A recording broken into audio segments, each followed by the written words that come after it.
आपको charging line दी गई। अक्सर कंपनियां खास तौर पे फॉरेन के अंदर बड़ी अच्छी कंपनी जर्नल, अब जर्नल चार्जिंग लाइन नहीं देती। सबसे महंगा 3 AC जर्नल का है।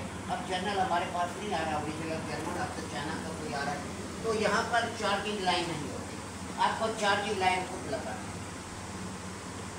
अब आप चार्जिंग लाइन कहाँ से लगाएंगे? याद रखें, चार्जिंग लाइन सेक्शन लाइन दोनों डोम के अंदर खुलती हैं, कंप्रेसर के होल के अंदर खुलती है। डिस्चार्ज लाइन पंप के अंदर खुलती है, डिस्चार्ज मफलर के साथ उसका लिंक होता है। तो डिस्चार्ज लाइन आपकी जो है वो कंप्रेसर के पंप के अंदर खो रही है, सेक्शन लाइन चार्जिंग लाइन डोम के अंदर खो रही है।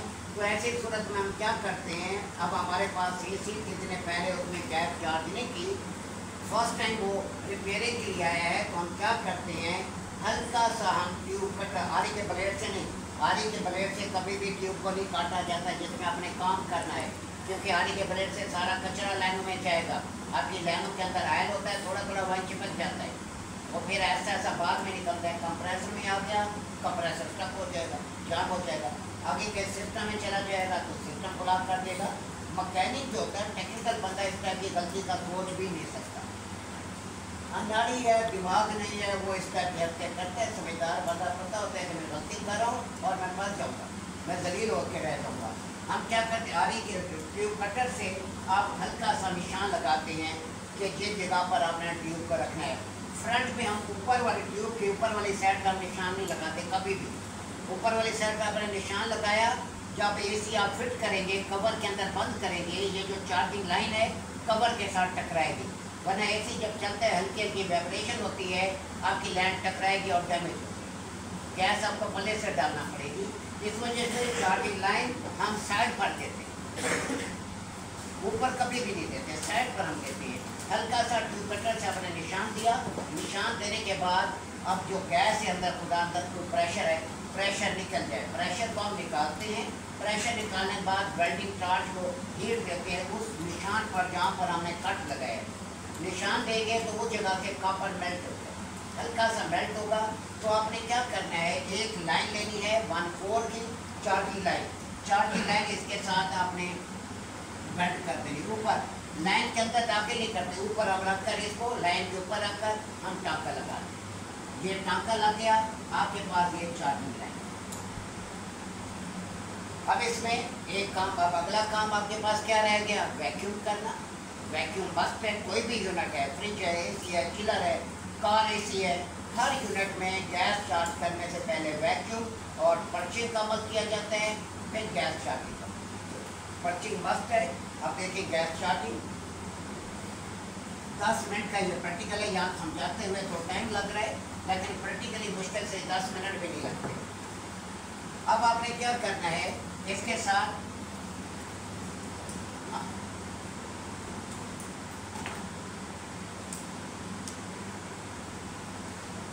एक चार्जिंग लीड लगा देंगे, चार्जिंग लीड आपने लगाई है। अब आपने क्या करना है, इसके साथ आप सिंगल गेज लगाना चाहें सिंगल गेज लगा दें, अगर गेज मैनिफोल्ड लगाना चाहें गेज मैनिफोल्ड। कोशिश क्या करें कि आप लो प्रेशर से गैस ना चार्ज करें, हाई प्रेशर से चार्ज करें। लो प्रेशर गेज की सुई 250 PSI तक जाती है, फॉरन में गर्मी ज़्यादा होती है तो आपका स्टैंड प्रेशर 300 250 इतना हो जाता है, तो हमारी गेज की जो रीडिंग है रात 250 तक होती है, गेज खराब होती है। हाई प्रेशर होगी, हाई प्रेशर गेज की रीडिंग, ओरिजिनल गेज की रीडिंग 500 PSI तक है, लेकिन जो करंट गेजें आ रही हैं वो चेंज हो गई। करंट गेज जो आ रही है वो लो प्रेशर जो 250 तक थी 500 तक हो गई है, और हाई प्रेशर गेज जो 500 तक थी वो 800 PSI, कुछ कंपनियां 1000 PSI तक दे रही है। वजह क्या हुई है, वजह ये हुई है कि इन्वर्टर AC है, इन्वर्टर AC के अंदर हमारे charging pressure 120-130 PSI, stand pressure आपका 410 का स्टैंड प्रेशर तकरीबन बन जाता है 400, 410, 450 गर्मी होते हैं, तो आपकी गेज खराब हो जाएगी। तो इस वजह से हम जो गैसें चार्ज करते हैं, हाई प्रेशर से हम गैस को चार्ज करते हैं, लो प्रेशर से नहीं चार्ज करते। लो प्रेशर से करेंगे तो हमारी गेजें खराब होती हैं।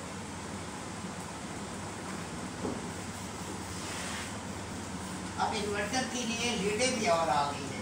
हमारी ये लीडें लोड नहीं लेती, फट जाती है, प्रेशर पे फट जाती है और फिर बड़ा नुकसान हो जाता है हमारा। तो आजकल लीडें भी और आ गई है। 1200-1400 रुपये की एक लीड है, जो अच्छी लीड है, वो फटने के चांस कम होते हैं, लेकिन एक बार फिर भी नहीं है, तो फट जाती है। इस वजह से आपने एहतियात करनी होती है कि एहतियात से प्रेशर ज़्यादा ना बढ़े, ऐसा ना हो कि लीड जो आपकी ब्लास्ट मार जाए। तो अब आपने क्या करना है, जो गेज आपने इस्तेमाल की, हाई प्रेशर गेज इस्तेमाल करें आप।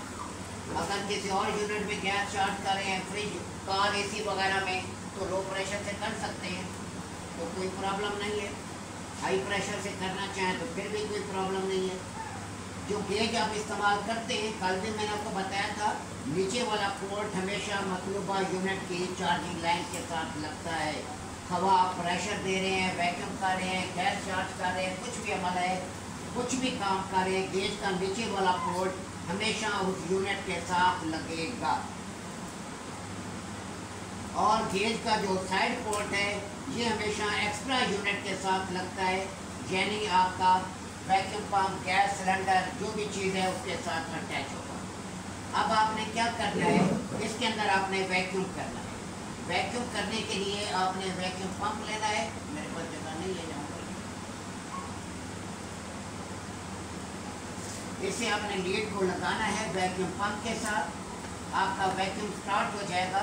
अगर छोटे यूनिट में आप वैक्यूम कर रहे हैं, आम कंप्रेसर आप इस्तेमाल कर रहे हैं 1/3 का, एसी का कंप्रेसर नहीं इस्तेमाल करना कभी भी, 1/3 का कंप्रेसर इस्तेमाल कर रहे हैं, या ओरिजिनल वैक्यूम पंप ले लें। ओरिजिनल वैक्यूम पंप हमें बहुत महंगा पड़ता है, 3 CFM का लें, 3 क्यूबिक फुट का लें पर मिनट, जिसकी कैपेसिटी होती है 3 CFM का भी आपको मिलेगा कम अज़ कम 28 से 30 हज़ार रुपये का। ये मैंने लिया अभी, ये फ्रंट पे लगा हुआ है, 28 हज़ार रुपये का। तो अगर 6 CFM का लेंगे तो आप 8 टन, 10 टन, 12 टन तक के यूनिट को आराम से आप कवर कर सकते हैं 6 CFM से। ये जो छोटे कंप्रेसर हम इस्तेमाल करते हैं, ये हमारे हालात होते हैं, इजाज़त नहीं देते, तो इस वजह से हम आम कंप्रेसर लेते हैं। छोटे लेवल पर ठीक है, fridge, freezer 1 ton, 1.5 ton, 2 ton के सिलेंडर तक ठीक है। बड़े यूनिट में जब वैक्यूम करना हो तो फिर ये वैक्यूम काम नहीं करता, क्योंकि इसमें इतनी कैपेसिटी नहीं होती, इतनी मोटी लाइनों से वैक्यूम कर सके। तो ये आपने वैक्यूम करने के लिए लो प्रेशर गेज इस्तेमाल करेंगे। वैक्यूम की रीडिंग 0 से नीचे 30 तक वैक्यूम रीडिंग है, और 0 से ऊपर 250 PSI तक ये प्रेशर रीडिंग है।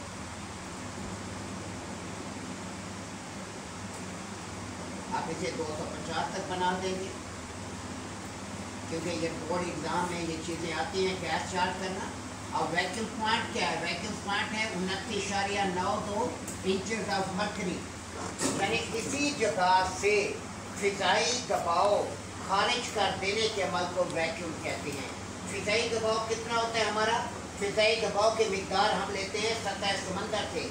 एक टेक्नीशियन, एक इंजीनियर को इन चीज़ों का पता होना चाहिए। सिर्फ ये नहीं कि फ्रिज में गैस चार्ज करना आता है, आपके पास 1 साल का डिप्लोमा होता है, तो आपके पास थ्योरी में अच्छा खासा आपके पास नॉलेज हो, अगले को आप मुतमिन कर सकें। सतह समंदर से हम फिजाई दबाव की मिकदार लेते हैं। सतह समंदर पर फिजाई दबाव की मिकदार 14.7 PSI होती है। इस दबाव को मापने वाले आले का जो नाम होता है बैरोमीटर होता है। बैरोमीटर से हम फिजाई दबाव को लेते हैं। ये दबाव हर जगह पर मुख्तलिफ होता है। सतह समंदर पर इसकी मिकदार 14.7 PSI है। अगर आप मैदानी इलाकों में आएंगे तो यहाँ पर इसकी मिकदार है 4.3 PSI। अगर आप पहाड़ी इलाकों में चले जाएं, जो रिसर्च है वो कहती है कि वहाँ पर फिजाई दबाव की मिकदार 1 PSI है। मरी के पहाड़ यहाँ पर है। इन इलाकों के अंदर आपके पास फिजाई दबाव की मिकदार 1 PSI, मैदानी इलाकों में 4.3 PSI और सतह समंदर पर 14.7 PSI। जो भी दबाव है फ्रिज के अंदर, उस दबाव को निकाल देने का नाम वैक्यूम, यानी जहाँ पर वैक्यूम होगा वहाँ पर फिजाई दबाव हवा नहीं है। वैक्यूम की कई क्या है, वैक्यूम को हम किस चीज़ में नापते हैं, जैसे प्रेशर को हम PSI में लेते हैं, बार में लेते हैं, इसी तरह हम वैक्यूम को इंचेस ऑफ मर्करी में लेते हैं। वैक्यूम की इकाई है इंचेस ऑफ मर्करी, ये इदारे के टेस्ट के अंदर भी शामिल है। और ये बोर्ड के पेपर के अंदर भी आते हैं, कहीं भी पूछा जा सकता है कि साल का डिप्लोमा है तो क्या है। अब वैक्यूम प्लांट क्या है, वो कौन सा प्लांट है जिस पर ये फिजाई दबाव खत्म हो जाता है, वो प्लांट है 29.92। आप 1 PSA फिजाई दबाव खत्म करें या 4.3 करें या 14.7 PSA करें, तो वैक्यूम जहाँ पर आपका बनेगा वो 29.92 इंचेस ऑफ मर्करी पर बनेगा। अब जब ये प्लांट आपके पास आ जाए, जब आप वैक्यूम करेंगे तो आपने 1-2 चीज़ों का ख्याल रखना है। आपने सिर्फ डोमेस्टिक लेवल पे नहीं रखना है, डोमेस्टिक लेवल पर सिर्फ 2 टन है। आपके पास बड़ी फील्ड के अंदर जाना होता है, बड़ी फील्ड के अंदर आपके पास है सारी चीज़, बड़ी फील्ड है, 3 टन से आपका सारा 3 फेज स्टार्ट हो जाते हैं। आपको यूनिट है 3 टन के सिंगल फेज में चल रहे हैं, लेकिन 3 टन के ज़्यादा यूनिट 3 फेज में है। अब 3 फेज के बारे में सारा आपके पास इल्म हो, 3 फेज को आपने कैसे ऑपरेट करना है, 3 फेज कंप्रेसर काम कैसे कार्य होते हैं, ये सारी चीज़ें HPSC के अंदर अपनी हैं। डोमेस्टिक में हम ज़्यादा बोझ आपके ऊपर नहीं पर डाल सकते, ये छोटा लेवल भी सीखने बड़ी बात होती है। तो अब आपने इसके अंदर क्या करना है, गेज का वाल्व खोल देंगे, वैक्यूम पंप को ऑन कर देंगे। अब सिस्टम के अंदर वैक्यूम होना शुरू हो जाएगा। जब मुकम्मल वैक्यूम हो जाएगा तो गेज की सुई वैक्यूम प्लांट को ज़ाहिर करेगी 29.92। लेकिन हमारे पास ये चीज़ें कम आती हैं, हमारी गेजें अक्सर ख़राब होती हैं। सुई 10 पे आके रुक जाती है, 20 पे आके रुक जाती है। आप परेशान हुआ यार वैक्यूम नहीं हो रहा, नहीं, आपने इसको देखना है, इसकी डिस्चार्ज लाइन से एयर खारिज होना बंद हो गई है। अगर एयर खारिज होना बंद हो गई है इसका मतलब है यूनिट में वैक्यूम हो गया। तो ये 10 पे रुक गई है तो परवाह नहीं, हमें पता है हमारी गेजें डैमेज है, तो 10 पे आ गई है, इसका मतलब ये सिस्टम के अंदर 29.92 हो चुका है, क्योंकि इधर से एयर आना बंद हो गई है। जब आपने वैक्यूम करना है एक चीज़ का ख्याल रखना है, खासतौर पर बड़ी फील्ड के अंदर जब आप वैक्यूम करते हैं, वैक्यूम पंप आपने लगाया, यहाँ देखिए कितना प्रेशर खारिज हो रहा है। आप खारिज आपको अंदाजा हो गया इतना प्रेशर है, क्योंकि प्रेशर आप बाहर से नहीं खींच रहे, एक साइकिल के अंदर से खींच रहे हैं। थोड़ा सा महदूद सा साइकिल होता है, 4-5 मिनट बाद फिर आपने चेक करना है प्रेशर में कमी हुई है कि नहीं हुई। अगर कमी नहीं हुई तो रुक जाए, इसका मतलब उसका वैक्यूम हो ही नहीं रहा। 5 मिनट के अंदर एयर काफ़ी हद तक कम हो जानी चाहिए, प्रेशर में कमी आनी चाहिए। आपकी लीड के अंदर रखने नहीं है, लीड या डैमेज है, जब कहीं से आपका जॉइंट लीक है जिसकी वजह से वैक्यूम नहीं। कई बार हम वैक्यूम पंप बड़ी फील्ड में लगा कर बैठ जाते हैं, इंजीनियर रहता है हाँ तो साहब कब वैक्यूम लगाया सर 15 मिनट हो गए, वो चेक करता है फिर शुरू नहीं हो जाता। कवालियाँ हमें देने के लिए कवालियाँ देता है सुथरी सुथरी, क्या होता है हम बैठ गए और सुथरी हमने चेक ही नहीं किया वैक्यूम हो रहा है कि नहीं, वो जाके अब चेक करता है, वो तो सिस्टम ही नहीं वैक्यूम हुआ, हो ही नहीं रहा, एयर इतनी नहीं कह रही है, वो तो उसका तो दिमाग घूम जाएगा कि आपने 15 मिनट वेस्ट कर दिए। तो आपने 5 मिनट के बाद 10 मिनट में आपने देखना है कि आया प्रेशर में कमी हुई है कि नहीं हुई। प्रेशर में कमी हो जानी चाहिए, प्रेशर को ख़त्म होने के करीब आना चाहिए, क्योंकि एक साइकिल में से हवा खींच रहा है पंप, अगर कहीं बाहर से खींच रहा है फिर तो प्रेशर में कमी नहीं आएगी। एक समझदार बंदा इस चीज़ को फॉलो करता है, मेरा प्रेशर कम नहीं हो रहा, रुक जाऊँ, लीडें ठीक नहीं है, रबड़ नहीं है अंदर इसके अंदर, या कहीं से मेरी चार्जिंग लाइन लीक है या टांका लीक है जिसकी वजह से वैक्यूम नहीं हो रहा। अब आपका वैक्यूम जब आपका मुकम्मल हो जाएगा, इनसाइड से एयर आना बंद हो जाएगी, तो इसका मतलब ये है सिस्टम में वैक्यूम मुकम्मल हो गया। इसके बाद आपने गेज के वाल्व को बंद कर देना है। गेज के वाल्व को बंद करने के बाद अब आपने कम अज कम 15 से 20 मिनट आपने होल्ड कर मस्त 15 से 20 मिनट किस वजह से होल्ड करना है, इस वजह से होल्ड करना है कि हमने देखना है हमारा वैक्यूम अपनी जगह पर रहता है कि नहीं रहता। अगर यूनिट में कहीं बाल बराबर भी लीकेज होगी आपका वैक्यूम ब्रेक टूट जाए। वैक्यूम टूट रहा है तो क्या वजह है, नंबर 1 सबसे बड़ी वजह आपको समझा दूँ, गेज के वाल हमारे ख़राब हो जाते हैं।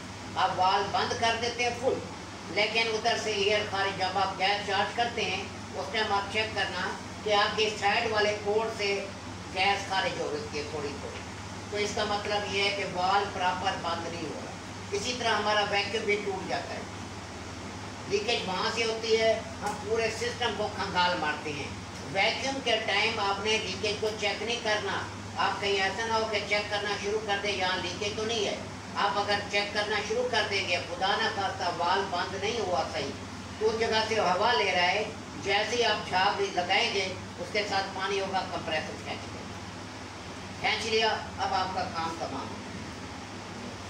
क्या होगा कि जब आप गैस चार्ज करेंगे, जो मॉइस्चर चला गया है वो रेफ्रिजरेंट के साथ सर्कुलेट करते हुए जैसे इवेपोरेटर में फ्रीज होगा, स्प्रे होगा, वहीं पे बल्ब बन जाएगा, गैस का रास्ता बंद, यूनिट चौक, कंप्रेसर को गैस मिलना बंद हो जाएगी, आपका यूनिट चौक। तो वैक्यूम के दौरान कभी भी बात मेंटल होते हैं, दिमाग हाजिर नहीं होता, वैक्यूम टूट जाता है, कोई ऊपर चली जाती है, झाग लगाना शुरू कर देते हैं। अब झाग तो लगा रहे हैं, खुदा ना खास्ता आपका पूरा टाइम आ चुका है, आप उस जगह पर झाग लगा देते हैं जहाँ लीकेज है, उसने तो पानी को खींच लेना है, क्या पुत्रा भोजन कराई जा चुका। तो ये गलती नहीं करनी आपको। एक एक चीज़ मैं बड़ी कह रहा हूँ, दिमाग हाजिर है, दिमाग हाजिर होना चाहिए काम के टाइम। आपके मोबाइलों की आदत नहीं होनी चाहिए। अगर मोबाइलों वाली आदत है, हल्के के टी होती है, मोबाइल निकाल लेते हैं। जो हमारे मोबाइल बज के तंग आ जाते हैं, हम लोग नहीं उठा रहे होते, तो आप लोग हल्के से ट्यून होती है। क्या होता है, कंपनी का मैसेज आया होता है मोबाइल कि जैसे पता नहीं आप मोबाइल को नहीं अटेंड करेंगे तो मुल्क के अंदर या दुनिया के अंदर आग लग जाएगी। ऐसे मोबाइल चला रहे हैं निकाले हुए, और जो गाड़ी चला रहे हैं एक हाथ में स्टेयरिंग है, दूसरे हाथ में मोबाइल पकड़े। और जो मगर ये पहली कौम है, दुनिया तरक्की की है बगैर मोबाइलों के। मोबाइल तो अब है, तो पहले दुनिया जो करोड़ों साल से बगैर मोबाइल के थी, तो डेवलप हुआ है सारा काम। उस टाइम मोहब्बत ज़्यादा थी, अब तो मोहब्बत रही है। ईद पर भी मैसेज कर देते हैं अस्सलाम वालेकुम, ईद मुबारक। पहले तो खात बात वगैरह वगैरह काट जाते थे, को कलूद मोहब्बत वो तो अब खत्म हो गई सारी। मोबाइल ने सारा बट्टा गोल कर दिया है। अब यहाँ पर आपने इस तरीके से वैक्यूम को होल्ड कराना है। वैक्यूम सुई अपनी जगह पे बरकरार है, इसका मतलब है वैक्यूम ठीक है, यूनिट में लीकेज नहीं है, कोई भी यूनिट है। उसके बाद जो भी गैस आपने डालनी है, वो गैस इसके अंदर आप चार्ज करेंगे। अब देखिए गैस चार्ज करने का मेथड इसी जगह पर मेरे पास जगह